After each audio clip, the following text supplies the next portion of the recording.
મહાત્મા ગાંધીની જન્મભૂમિ જેમની કર્મભૂમિ બની છે એવા કેન્દ્રીય કેબિનેટ મંત્રી મનસુખ માંડવિયા સાથે અમે હાલ છીએ પોરબંદરમાં. તેમની સાથે આજે દિવસભર ગાળીશું અને જોડાઈશું તેમના ઝંઝાવાતી પ્રચારમાં.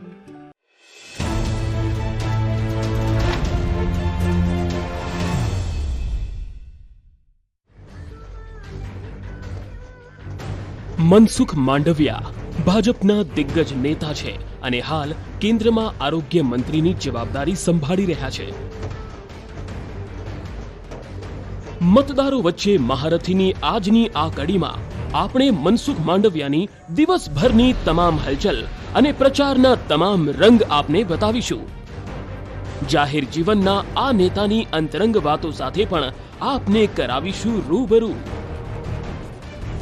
સવારના નાસ્તાથી આપણે શરૂ કરીએ મનસુખભાઈ સાથેની વાત.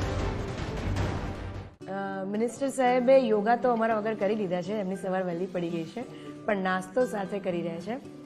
નાસ્તો એમનો એકદમ હેલ્ધી છે, રાગીના ખાખરા છે, સુખડી છે, એમણે તો રોટલો અને દૂધ ખાય છે. સર, મને હંમેશા એવું થાય કે દિવસે દિવસે ફિટ થતા જાઓ છો, કારણ શું છે? આ નાસ્તો? એમાં એવું છે, ફિઝિકલ ફિટનેસ બહુ જરૂરી છે. કોઈ પણ વ્યક્તિ પોતાના બીજા માટે બધી ચિંતા કરશે, પરિવાર માટે ચિંતા કરશે, કરવી જોઈએ, પણ પોતાની ફિટનેસ માટે કેટલું ચિંતા કરે છે? ફિટનેસ માટે ક્યારે શું ખાવું, કેટલું ખાવું, એ બે જ મહત્વના વિષય છે. તમે ન્યુટ્રિયન્ટ બેઝ ફૂડ લો, તમને ન્યુટ્રિયન્ટની સમજ હોય તો અતિ ઉત્તમ. હું બાજરીનો રોટલો લઈ રહ્યો છું એટલે મિલેટ્સ લઈ રહ્યો છું, મગ લઈ રહ્યો છું એટલે પ્રોટીન લઈ રહ્યો છું, મિલ્ક લઈ રહ્યો છું, એટલે આ તમારું એકદમ બેલેન્સ ફૂડ છે. નાસ્તા બાદ ભગવાનના આશીર્વાદ સાથે મનસુખભાઈએ પોતાના દિવસની શરૂઆત કરી. ન્યૂઝ 18 ની ટીમ પણ મનસુખભાઈ સાથે સવાર થઈ, જેમાં પ્રચારની રણનીતિથી લઈ લોકનીતિ પર જાણ્યો તેમનો મત. ઉપલેટાથી મનસુખ માંડવિયાની સવારી ઉપડી રહી છે વિમલનગર ખાતે, જ્યાં તેઓ પ્રચાર સભાને સંબોધન કરશે. પરંતુ એ પહેલા આપણી સાથે વાતચીતમાં જોડાશે. સર, પોરબંદર સીટ મને લાગે છે કે એક અજબ સંયોગ છે આપની સાથે. મહાત્મા ગાંધીની આ જન્મભૂમિ છે અને એ પણ એક એવા નેતા હતા જેમણે પદયાત્રાઓ ખૂબ કરેલી, ને આપ પણ એવા છો. કદાચ મને લાગે છે કે ગુજરાતમાં પહેલા એવા નેતા છો જેણે પદયાત્રાઓ કરી હોય. મને લાગે છે 2005, 2007 બે પદયાત્રાઓ કરી આપે? ત્રણ કરી. મેં મારા જીવનમાં 3 પદયાત્રાઓ કરી છે. મહાત્મા ગાંધીજી સાથે તો આપણી સરખામણી ના થઈ શકે, પરંતુ હું માનું છું કે તમે કોઈ વિષયને સાધ્ય કરવાનો પ્રયાસ કરો, ત્યારે તપશ્ચર્યા કરો તો એનું ફળ સારું મળતું હોય છે. પદયાત્રા એક તપશ્ચર્યા છે. મેં પહેલી પદયાત્રા કરી હતી 2004માં જાન્યુઆરી મહિનામાં. એ વખતે હું ધારાસભ્ય હતો. એ વખતે મોદીજીએ કન્યા કેળવણીની વાત કરી હતી અને મારા પાલિતાણા વિધાનસભા ક્ષેત્રની અંદર 34 ગામ એવા હતા કે જેમાં 8મા ધોરણમાં દીકરી ભણવા જ નહોતી જતી. મેં પદયાત્રા કરીને ઘરે ઘરે જઈને દીકરીઓને ભણવા બેસાડી હતી અને ઉત્તમ પરિણામ આવ્યું. આજે મારે ત્યાં પાલિતાણા વિધાનસભા ક્ષેત્રની અંદર જે વિસ્તારની અંદર 12મા ધોરણમાં દીકરીઓ ભણવા નહોતી જતી, એટલે કે ઉચ્ચતર માધ્યમિક શાળા જ નહોતી, ત્યાં અત્યારે ઉચ્ચતર માધ્યમિક શાળાઓ છે, દીકરીઓ ભણે છે. બીજી પદયાત્રા મેં કરી હતી બેટી બચાવો વ્યસન હટાવો. એ વખતે મોદીજીએ બેટી બચાવોનું અભિયાન ચલાવ્યું હતું. ભ્રૂણ હત્યા અટકાવવા માટેની એક સંદેશ લઈને હું મારા એ વખતના વિધાનસભા ક્ષેત્રની અંદર 150 કિલોમીટર ચાલ્યો હતો. 2019ની અંદર મહાત્મા ગાંધીની 150મી જન્મ જયંતિ હતી. તો 150મી જન્મ જયંતિ નિમિત્તે મહાત્મા ગાંધી ને આપણે કઈ રીતે શ્રદ્ધાંજલિ આપી શકીએ, અથવા તો મહાત્મા ગાંધીને કઈ રીતે આપણે યાદ કરી શકીએ? તો મહાત્મા ગાંધીએ કહ્યું હતું કે મારા જીવનનું ઉત્તમ અને અંતિમ કોઈ સમાજને પ્રદાન હોય તો એ બેસિક એજ્યુકેશન છે. મનસુખભાઈ, અત્યારે પાર્ટીમાં સ્થિતિ એવી છે, તમે રાજ્ય કક્ષાના મંત્રીઓ પણ જુઓ તો મોટાભાગે કોંગ્રેસમાંથી આવેલા ધારાસભ્યો છે. ક્યાંક એવું લાગે છે કે આપે કહ્યું કે ઇલેક્શન આવે ત્યારે બધા પાછા ઠરીઠામ થઈ જશે, પણ ક્યાંક લાગે છે કે જે પાયાના કાર્યકર્તાઓ છે જેને તક નથી મળી અને કોંગ્રેસમાંથી આયાતી ઉમેદવારોને લાવીને બેસાડી દીધા છે, એ આંતરિક રોષનું કલહનું એક કારણ છે જેના કારણે આ તમામ સ્થિતિ ઉદ્ભવી રહી છે એવું આપને લાગે છે, માનો છો? ના, એવું ભારતીય જનતા પાર્ટીમાં કોઈ પાર્ટીમાંથી કાર્યકર્તા આવે પછી એ ભાજપનો કાર્યકર્તા હોય છે અને ભાજપના કાર્યકર્તા તરીકે ભાજપના સિમ્બોલ ઉપર લડીને કોઈ વ્યક્તિ ભાજપમાં આવે પછી ભાજપ કોંગ્રેસ એવો વ્યવહાર કરવો એ ઉચિત નહીં. એ અમારી પાર્ટીમાં એવી પ્રથા નથી.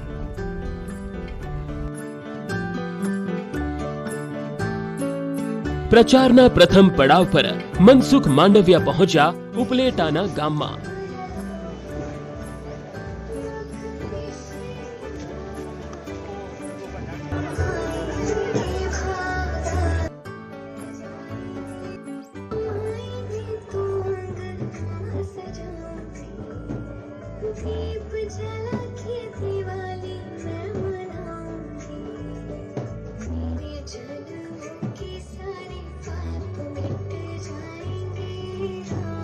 આ વિસ્તારની જનતા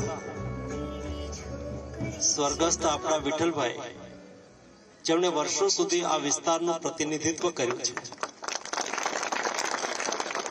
એમણે સંપાદન કરેલો વિશ્વાસ એમના દીકરા જયેશભાઈની અંદર અત્યારે ઝલકી રહ્યો છે. હું રસ્તામાં આવતો તો મેં જોયું, મને તો પહેલી વખત મળવાનું થયું હોય, ઓળખતા હોય ના ઓળખતા હોય, પરંતુ જે રીતે જયેશભાઈને બધા પડકારો આપી રહ્યા હતા એનાથી મને સંતોષ એટલા માટે થતો હતો કે અમારો આગેવાન એટલો લોકપ્રિય છે. વિમલનગર ચિન્નાવડ થઈને મનસુખ માંડવિયાની સવારી પહોંચી છે જામદાદર. આગળ દળવી ગામની પણ મુલાકાત કરીશું, પરંતુ તે પહેલા જામદાદરના વાસીઓને પૂછીશું કે તેમના મતે તેમના ઉમેદવાર કેવા છે. જામદાદર ગામમાં મનસુખ માંડવિયાનું ભવ્ય સ્વાગત કરાયું.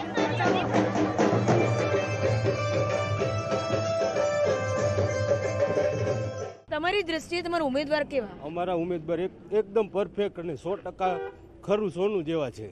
કેવા ઉમેદવાર તમને જોઈતા હતા? અમારે તો બેન અત્યારે ખેડૂતના કામ થાય એવા ઉમેદવાર જોઈ અને ગામનો વિકાસ થાય એવા. તમને લાગે છે કે મનસુખ માંડવિયા? હા, સિયોર મનસુખભાઈ માંડવિયા 100% કરશે.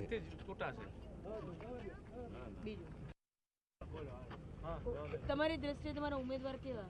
અમારી દ્રષ્ટિએ અમારે સીટ વાઇઝ અમારા દેશે સારામાં સારા ઉમેદવાર છે, પરફેક્ટ ને બધા કામગીરી કરે એવા. આપણે જોયું છે ગત સમયની અંદર એને આરોગ્ય પ્રધાન કેબિનેટમાં હતા ત્યારે એને સારી કામગીરી કરી છે અને સોબર અને સિમ્પલ ઉમેદવાર છે અને ખેડૂત નેતા છે, સારામાં સારી કામગીરી કરે છે અને કરવાના છે.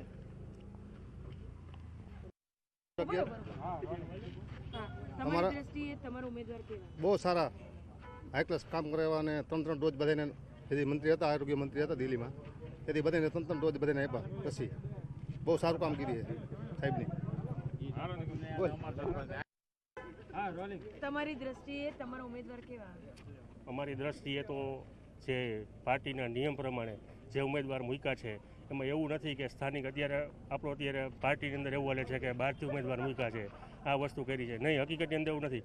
પાર્ટીએ વિચાર્યું છે, એ બહુ સરસ વિચાર્યું છે અને અમને જે ઉમેદવાર મળ્યા છે એ બહુ શિક્ષિત અને બહુ જેના આપણા કેન્દ્રીય મંત્રી તરીકેનું એને લેવલ છે, એટલે અમારા માટે તો બહુ 100% ફાયદો છે. પ્રચારના આ પડાવમાં માંડવિયાએ બપોરનું ભોજન દીકરીઓ સાથે લીધું. જમતા જમતા ન્યૂઝ 18ની ટીમે તેમની સાથે કરી તેમના ફિટનેસની વાત. સાંભળો શું આપ્યો જવાબ. જમવામાં એવું હોય, તમારે જે ટેસ્ટ કરવો એ ટેસ્ટ કરવો. બાકી તો તમને સ્વીટ ભાવે. મારે તો મૂળ તમારી ફિટનેસનો રાઝ જાણવો છે કે આટલા બધા ફિટ છો. સવારે તો મને કીધું કે તમે બધું કોમ્બિનેશન કરો છો, પણ છતાંય આખો દિવસ એનર્જેટિક રહી શકો તો એકલું મિલેટ્સ કારણ હશે એવું નહીં? આમાં બી કંઈક સામાન્યતઃ તમારે મિક્સ ફૂડ લેવું જોઈએ.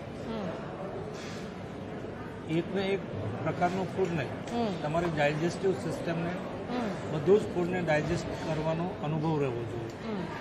પણ એ ફૂડ હેલ્ધી હોય એ પણ જરૂરી છે. એટલે ફૂડનું કોમ્બિનેશન, આ વસ્તુ નહીં જ લેવી, આ વસ્તુ લેવી જ, એવું પણ કંઈ જરૂરી નહીં. તમને જે ખાવાની રુચિ થાય એ ખાવું જોઈએ. તમે હેલ્ધી ફૂડની વાત કરી ને સર, ગુજરાત વિકસિત રાજ્ય કહેવાય, પણ નકલી જીરું, નકલી માખણ, નકલી દૂધ, આપ તો હેલ્થ મિનિસ્ટર છો, કંઈ આ મુદ્દે એમાં શું આને આના રોકથામ માટે આપ કશું કરવા માંગે? એડલ્ટ્રેશન, એમાં વિકસિત સ્ટેટ નહીં સ્ટેટ એની સાથે લેવા દેવા નથી, પરંતુ એડલ્ટ્રેશન એ બહુ ગંભીર પ્રકારનો મારી દ્રષ્ટિએ ગુનો છે. કોઈ વ્યક્તિએ આ પ્રકારનું કરવાથી તમે બીજાના વ્યક્તિની હેલ્થ સાથે છેડા કરો છો. એટલા માટે આવા લોકો સામે સરકાર સમયે સમયે જ્યારે પણ ધ્યાનમાં આવે છે ત્યારે એક્શન પણ લે છે. ભારત સરકારથી પણ અમે ડ્રાઈવ વધારી છે, એક્શન વધાર્યા છે, ચેકિંગ વધાર્યું છે, ફૂડ ટેસ્ટ લેબોરેટરીઓ ચાલુ કરી છે, વાનવાળી ફૂડ ટેસ્ટ વાન લેબ ચાલુ કરી છે. દરેક રાજ્ય સરકારની અંદર રાજ્ય સરકારના કર્મચારી અધિકારીઓને ટ્રેનિંગ આપવાનું ચાલુ કર્યું છે, જેથી કરીને તમે એડલ્ટ્રેશનને રોકી શકો. એટલે આપ આના મુદ્દે તો પગલાં લેશો. એક બીજું પણ મારા ધ્યાનમાં હતું, જનરલી ખાંડને બધા માને કે આ એક ઝેર છે, ધીમું ઝેર છે. પેકેજિંગ ફૂડની જો વાત કરીએ તો 20થી 50% જેટલી વધારે એડિડ શુગર એમાં હોય છે. મને ખ્યાલ છે ત્યાં સુધી આપ પોતે ખાંડ પર નિયંત્રણ રાખો છો, જ્યાં સુધી મંત્રીશ્રી પોતે નિયંત્રણ રાખતા હોય અને ગામ આખું ખાય, FSSAI આપના અંડરમાં છે, FSSAI આપના અંડરમાં છે, તો આ મુદ્દે કોઈ પગલાં લેવા ધારે? એમાં એવું છે, તમે ધ્યાન કેટલું રાખો છો, નથી રાખતા, તમે શું ખાઓ છો, નથી ખાતા, એ અગત્યનું નથી. કોઈ પણ વસ્તુનું તમે બેલેન્સ યુઝ કરો ત્યાં સુધી એ જોખમી નથી. તમે અનબેલેન્સ યુઝ કરો ત્યારે જોખમ ઊભું થાય, તમારા હેલ્થ ઉપર નેગેટિવ ઇફેક્ટ થાય. અમારા ફસાઈ દ્વારા અમે દરેક ફૂડ ઇન્ડસ્ટ્રીઝ એના નોર્મ્સ, એના રેગ્યુલેશન એ તય કરેલા છે. અમારો આગ્રહ હોય છે કે લોકો એ રૂલ્સ રેગ્યુલેશનને ફોલો કરે, ના કરે તો અમે એની સામે એક્શન પણ કરીએ છીએ. અંતે જનતાની જાગૃતિ પણ બહુ આવશ્યક છે, અમે કરી રહ્યા છીએ. સરકારી વ્યવસ્થાની દ્રષ્ટિએ પ્રિકોશન પણ લઈ રહ્યા છીએ, જેથી કરીને લોકોને શુદ્ધ ખોરાક મળે, અને શુદ્ધ ખોરાક એ સ્વાસ્થ્ય માટે જરૂરી છે. એટલે સર આપ એવું કહેવા માંગો છો કે પેકેજિંગ ફૂડ ખાતી વખતે લોકોએ પ્રમાણમાં જાળવવાની જરૂર છે, એવું લાગે છે આપણે? ઓવર ના ખાવું, આપે કીધું કે કોઈ પણ વસ્તુ ભાવથી ઓવર ના ખાવી, બેલેન્સ રાખવું. એટલે આપ આપની તરફથી ડ્રાઈવ કરી રહ્યા છો, પણ સાથે પેકેજિંગ મેડિકલ સાયન્સ કહે છે ને હું ફોલો કરું.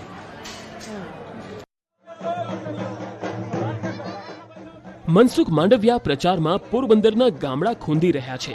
એક બાદ એક ગામમાં લોકોને મળી રહ્યા છે અને મોદી સરકારે 10 વર્ષમાં કરેલા કામનો હિસાબ આપીને મત માંગી રહ્યા છે. તેઓ સરળ ભાષામાં લોકોને સરકારી યોજનાઓ સમજાવી રહ્યા છે. દિવસ દરમિયાનના પ્રચારનો આ પડાવ મધ્યાહને પહોંચ્યો છે, ત્યારે મનસુખ માંડવિયાએ ન્યૂઝ 18 સાથે સરકારે કરેલા કામોની વાત કરી. સવારે પ્રચારનો એક રાઉન્ડ પૂર્ણ થયો છે અને નવો પ્રચારનો રાઉન્ડ જે સાંજનો સમય છે તે શરૂ થવાની તૈયારીમાં છે. પરંતુ એ પહેલા અમે મનસુખ માંડવિયા સાથે વાત કરવાની થોડીક તક ઝડપી લીધી છે. સર, ફરીથી વાતચીતનો દોર સાધીને હમણાં ઘણી બધી બાળાઓએ આપને ભોજન પીરસ્યું, હોંશે જમાડતી હતી, કારણ કે એમના છાત્રાલયમાં આપ મહેમાન હતા. મહિલાઓની વાત છે, બાળાઓની વાત છે, તો એક સવાલ એવો પણ આવે કે યુનિસેફ દ્વારા આપને એક ખિતાબ મળ્યો છે, મેન ઓફ મેન્સ્ટ્રુએશન.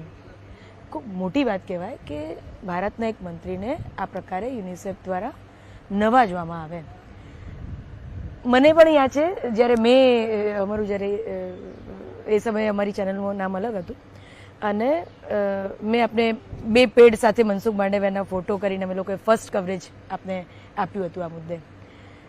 આ વિચાર આપણે કેવી રીતે આવ્યો ને કેવી રીતે આગળ? કારણ કે આ સબ્જેક્ટ એવો છે કે જનરલી કોઈ ટચ ના કરે. એટલા માટે ટચ કરવો જોઈએ કે આજે વર્તમાન સમયની અંદર મહિલાઓને મેન્સ્ટ્રુઅલ હાઇજેનિક સિચ્યુએશન્સની બહુ આવશ્યકતા છે. સર્વાઇકલ કેન્સર જેવા કેટલાય રોગો એ મેન્સ્ટ્રુઅલ હાઇજીનની કમીના હિસાબે થતા હોય છે. એટલા માટે ભારત સરકારના ફાર્માસ્યુટિકલ વિભાગના મંત્રી તરીકે મેં એ વખતે વિચાર કર્યો હતો કે આના માટે આપણે અવશ્ય કંઈક કરવું જોઈએ.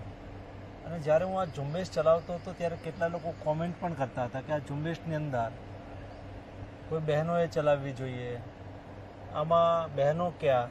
ત્યારે મેં કહ્યું હતું કે કોઈ બહેનો માટે કોઈ ભાઈ એના સ્વાસ્થ્ય માટે ઉત્તમ કામ કરે એમાં બહેન ભાઈનો ભેદ હોઈ શકે ક્યાં. અને એ અભિયાન અમારા જનૌષધિ કેન્દ્ર પર સેનિટરી પેડ વેચવાના ચાલુ થયા અને મોદીજીએ ₹1 એક સેનિટરી પેડ મહિલાઓને આપવાની વાત કરી ત્યારે મને આજ ખુશી છે કે આજ સુધીમાં 40 કરોડ સેનિટરી પેડ જનૌષધિ કેન્દ્ર દ્વારા ₹1 એક સેનિટરી પેડ તરીકે વેચવામાં આવ્યા છે. મહિલાઓનો ઉપયોગ સેનિટરી પેડનો વધ્યો છે. પહેલાં એવું હતું કે સામાન્યતઃ સેનિટરી પેડ શહેરી ક્ષેત્ર પૂરતા મર્યાદિત હતું. જ્યાદાતર બહેનો એનો ઉપયોગ શહેરમાં કરતી હતી. ગ્રામીણ મહિલાઓને એ પહોંચથી દૂર હતું. એમાં પણ ગરીબ મહિલાઓને તો ખાસ પહોંચથી દૂર હતું. પરંતુ આજે ગામડાની દીકરીઓ પણ, ગામડાની બહેનો પણ સેનિટરી પેડનો ઉપયોગ કરી રહી છે. આના માટેનો જે મેં પ્રયાસ કર્યો છે એનો મને આનંદ પણ છે અને મેં એક સમાજ પ્રત્યેની મારી જવાબદારી, દાયિત્વ અદા કર્યાનો મને સંતોષ પણ છે. સર, ખૂબ જ સેન્સિટિવ સબ્જેક્ટને આપ પડ્યા અને ખરેખર ઘણી માતા બહેનોને આપને આ મુદ્દે આશીર્વાદ પણ મળ્યા છે. આપણે અત્યારે એક વાત કરી જનઔષધિ કેન્દ્રની. 11,000 અંદાજે જનૌષધિ કેન્દ્રો હશે, પણ હમણાં છેલ્લા ઘણા સમયથી એક ફરિયાદ ઉઠી છે કે દવાઓ જ ઉપરથી નથી આવતી. હું છેલ્લા 1 મહિનાની વાત કરું સર, કે નીચે સ્ટોરવાળા એવું કે ઉપરથી દવાઓ જ નથી મળતી. આ સ્થિતિનું કારણ છે? જો આમાં એવું છે, 11,000 જનૌષધિ કેન્દ્ર, જનઔષધિ કેન્દ્ર માટે રોજ લાખો રૂપિયાની, કરોડો રૂપિયાની દવાની જરૂરત હોય. એનું પ્રોક્યોરમેન્ટથી માંડીને, એનું ટેસ્ટિંગથી માંડીને, ક્વોલિટીમાં કોઈ બાર્ગેનિંગ ન થાય એની ચિંતાથી લઈને એની સપ્લાય ચેનને મેન્ટેન કરવી ત્યાં સુધીની એક લાંબી પ્રોસેસ છે. એ પ્રોસેસની અંદર ક્યારેક કોઈ મેડિસિન હોય ન હોય એવું થાય. તમે સામાન્યતઃ કોઈ મેડિકલ સ્ટોર પર જાઓ તો ત્યાં બધી જ મેડિસિન તમને ઉપલબ્ધ થઈ જાય એવું ના હોય. તમે કોઈ કાર્ડિયાક ઓર્થોપેડિક સર્જનની હોસ્પિટલની સામેના ક્લિનિક પર, ફાર્મસી પર તમે જાઓ તો એ ફાર્મસીની અંદર, મેડિકલ સ્ટોરમાં તમને જ્યાદાતર ઓર્થોપેડિકને અનુરૂપ હોય એવી મેડિસિન મળશે. બાકી તમે મેડિસિન માગશો તો નહીં મળે, તો લોકો બીજે જશે. પણ એની ચર્ચા નહીં કરે કે આ મેડિકલ સ્ટોરની અંદર બધી દવાઓ નથી. પણ સરકારી છે ને ફાર્મસી, એટલે લોકો અહીંયા નથી મળતી એવું કરીને ચર્ચા ઘણી વખત કરતા હોય છે. પણ અમારો પ્રયાસ હોય છે. દેખો, 11,000 જનૌષધિ કેન્દ્રમાં નિયમિત 12 થી 15 લાખ લોકો આ જનઔષધિ કેન્દ્રની નિયમિત મુલાકાત લે છે. રોજનું 5 થી 7 કરોડ રૂપિયાનું વેચાણ છે. તમે એને માર્કેટ ભાવ ગણો તો 4 ગણા માર્કેટ ભાવ હોય, એટલે લગભગ 25-30 કરોડનું વેચાણ થાય. આટલું મોટું વેચાણ થતું હોય, આટલી મોટી સંખ્યાની અંદર ગરીબ અને મધ્યમ વર્ગને રાહત મળતી બહુ મોટી વાત છે. જે યોજનાનો 5 લાખમાંથી 10 લાખ કર્યા, જે મા કાર્ડ યોજનામાંથી જે PMY કાર્ડ યોજના થઈ અને 5 લાખમાંથી 10 લાખ થયા, ખૂબ સારી યોજના છે, ખૂબ સારી વાત છે. પણ હજી તમે રોજ ઉઠીને સમાચાર જુઓ તો તમને ક્યાંક ને ક્યાંક એવા સમાચાર મળશે કે ખાનગી હોસ્પિટલો એનો લાભ આપતી નથી. એટલે ક્યાંક ને ક્યાંક એવું લાગે કે સરકાર જાહેરાતો મોટી મોટી કરે છે, ઇલેક્શન આવે ત્યારે તો બધું ગાજીને કરે છે, પરંતુ જ્યારે લાભ જેને લેવાનો હોય એની મુશ્કેલીઓની જો વાત આવે તો રોજ ઉઠીને એવા સમાચાર હોય કે ખાનગી હોસ્પિટલો દાદ દેતી નથી. એ વાત સાચી છે ગીતા, અમારો પ્રયાસ છે. અમારું આયુષ્માન ભારત યોજના, મોદીજીએ દેશના 60 કરોડ લોકોને હેલ્થ સિક્યુરિટી આપી છે. કોઈ પણ યોજના ડે બાય મેચ્યોર થતી હોય છે. શરૂઆતના તબક્કાની અંદર ઘણી કમીઓ હતી. સમયે સમયે અમે દુરસ્ત કરતા ગયા. લાભાર્થીઓની સૂચિ આજ રાષ્ટ્રીય લેવલે અમારી પાસે કોમ્પ્યુટરાઇઝ અને દુરસ્ત છે, ડેશબોર્ડ પર છે. લાભાર્થીઓને આજે લગભગ 33-34 કરોડ લાભાર્થીઓને આજે કાર્ડ અમે આપી દીધા છે. આયુષ્યમાન કાર્ડ છે એની પાસે 5 લાખની મુફ્ત ઇલાજની ગેરંટી છે. ગુજરાત જેવા રાજ્ય પાસે 10 લાખની મુફ્ત ઇલાજની ગેરંટી છે. એમાં 60% પૈસા ભારત સરકાર આપે છે.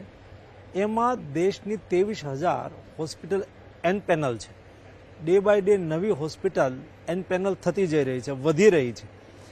એને રેગ્યુલર પૈસા મળી રહે, કારણ કે હોસ્પિટલ ક્યારે ટ્રીટમેન્ટ ના કરે, એને નિયમિત ભારત સરકારથી પૈસા ના મળે. તો અમે ધીમે ધીમે એ વેઇટિંગ લિસ્ટ પણ કમ કર્યું છે.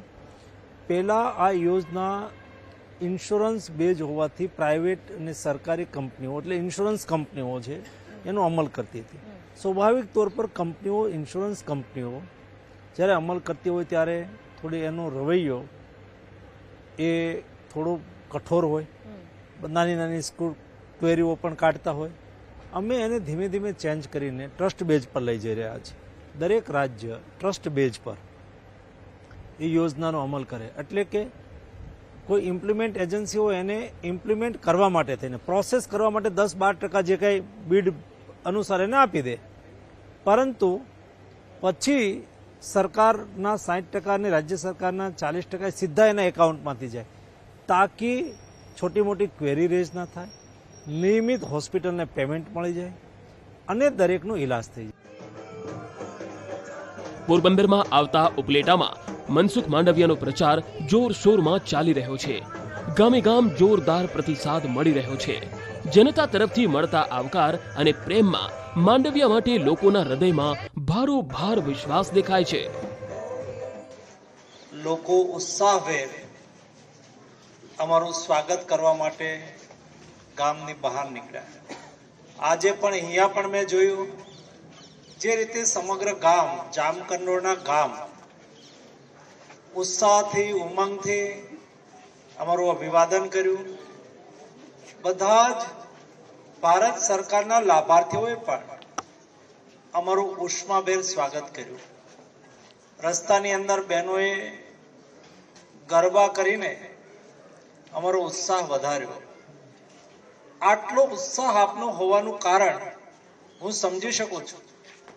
તમારો પ્રેમ એ સ્વર્ગસ્થ વિઠ્ઠલભાઈ સાથે છે, એમના દીકરા અને સફળ રીતે વિધાનસભાનું પ્રતિનિધિત્વ કરી રહ્યા છે એવા આદરણીય જયેશભાઈ પ્રત્યે છે. જે સુવિધા શહેરમાં છે એ બધી સુવિધા અત્યારે ગામડામાં છે. એક સમય તો ભણેલો ગણેલો શિક્ષિત વ્યક્તિ, નોકરિયાત વ્યક્તિ એ શહેરમાં જતો હતો. શું કામ? એજ્યુકેશનની વ્યવસ્થા ન હોય, ગામડાની અંદર પાણીની વ્યવસ્થા ન હોય, રોડની વ્યવસ્થા ન હોય. અને વર્ષો પહેલા નેતાઓ મત માંગતા હતા ત્યારે ભાષણ કરતા હતા, રોટી કપડા ને મકાન. અમારી સરકાર બનશે તો રોટી કપડા ને મકાન. દોસ્તો, મોદીજી રાજ્યની અંદર 14 વર્ષ મુખ્યમંત્રી રહ્યા, 10 વર્ષ દેશના પ્રધાનમંત્રી રહ્યા. રાજ્યની અંદર રોટી કપડા ને મકાન તો ઇતિહાસ બની ગયો, પરંતુ અત્યારે ગામડે ગામડે રોડ, પાણી ને લાઇટ દરેક ગામની અંદર ઉપલબ્ધ થઈ ગયા. સવારથી શરૂ થયેલો પ્રચાર રાત્રે પણ યથાવત છે. રાતના સમયે પણ અનેક ગામોમાં માંડવિયાનું જોરદાર સ્વાગત થાય છે. એકદમ કાઠિયાવાડી સ્ટાઇલમાં ગામના લોકો માંડવિયાનું સામૈયું કરે છે. ઢોલ, નગારા અને નારાના તાલે મનસુખભાઈને ભારે આવકાર મળે છે.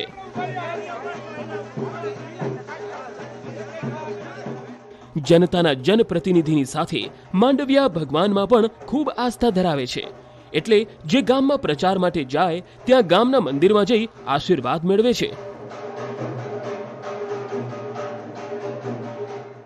માતાજીના દર્શન બાદ ફરી એકવાર લાગી જાય છે લોકો સાથે સંવાદ કરવા. તબિયતે પૂછીએ કોઈની, તમારું સ્વાસ્થ્ય કેવું છે, અને પાણી પૂછીએ, પાણી કેમ છે, અન્ન જળ કેમ છે. વહેલી સવારથી રાત સુધીમાં 8 જેટલા ગામોમાં ઝંઝાવાતી પ્રચાર કરી ચૂક્યા છે મનસુખ માંડવિયા. અને હવે અંતિમ પડાવ પર છીએ ત્યારે મનસુખ માંડવિયા સાથે અંતિમ સવાલો.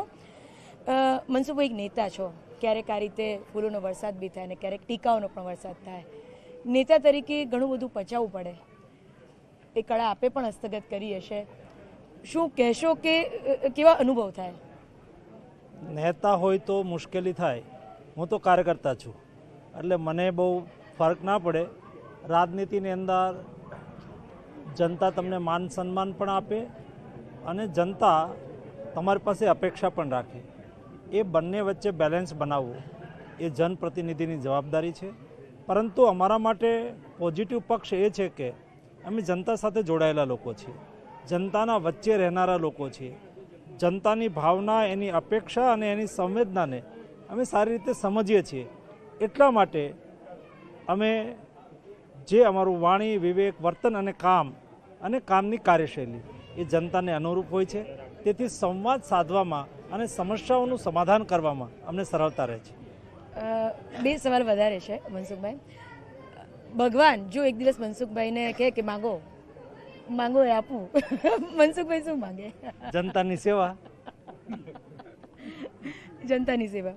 આખરી સવાલ, મનસુખ માંડવિયા જ્યાં હોય ત્યાં સતત એક વાત ચર્ચાતી હોય છે. એ લોકો વતી સવાલ હું આપને પૂછી લઉં છું. મનસુખ માંડવિયાને ગુજરાત ગમે કે દિલ્હી? મનસુખ માંડવિયાને પાર્ટી જે કામ સોંપે એ ગમે. હું છું જ કાર્યકર્તા. પાર્ટી કે દિલ્હી કામ કરો તો 8 વર્ષથી મોદીજીની સાથે મંત્રી છું. પાર્ટી જે કામ સોંપે એ કામ કરવું. પરંતુ જાહેર જીવનના કોઈ પણ વ્યક્તિ હોય યા તો આપણે બધા જ ભારતના નાગરિકો છીએ અને આ દેશની પ્રેરણા એ ગીતા જેવા ગ્રંથ છે, મહાભારત જેવા ગ્રંથ છે, રામાયણ જેવા ગ્રંથ છે. જે ગીતાએ આપણને શીખ્યું છે કર્મણ્યવાધિકારસ્તેષુ, તમને જે કામ સોંપવામાં આવે એ કમિટમેન્ટ અને ડેડિકેશન સાથે કરો તો ફળની અપેક્ષા રાખવાની આવશ્યકતા નથી, એ ઓટોમેટિક મળશે. અમારું દાયિત્વ છે પાર્ટીએ સોંપેલું કામને નિષ્ઠાપૂર્વક કરવું. હું મંત્રી છું તો મંત્રી તરીકે મારું જે દાયિત્વ છે એને સંપૂર્ણ ન્યાય આપવાની કોશિશ કરી રહ્યા. એના પરિણામો અત્યારે દેશને અને દુનિયાની સામે છે. એવી જ રીતે પાર્ટી જે કામ સોંપશે, અત્યારે મને કહ્યું ચૂંટણી લડો, તો જનતાના વચ્ચે ચૂંટણી લડવા માટે છીએ. કાલે જે કામ કહેશે એ અમે લગનથી, નિષ્ઠાથી, કમિટમેન્ટ અને ડેડિકેશન સાથે કરીશું. સર, અમારી સાથે વાત કરવા માટે ખૂબ ખૂબ આભાર અને આગળની પ્રચાર યાત્રા માટે આપને ખૂબ ખૂબ શુભકામના. તો આ હતા અંતિમ પડાવ પર ખજુરડા ગામે. ફરીથી મળીશું એક નવા નેતા સાથે, નવી પ્રચાર યાત્રામાં પણ જોડાઈશું. ત્યાં સુધી મને ગીતા મહેતાને, કેમેરા પર્સન નિલેશ જોસાને રજા આપશો. ખજુરડા ગામ, ન્યૂઝ 18 ગુજરાતી, પોરબંદર.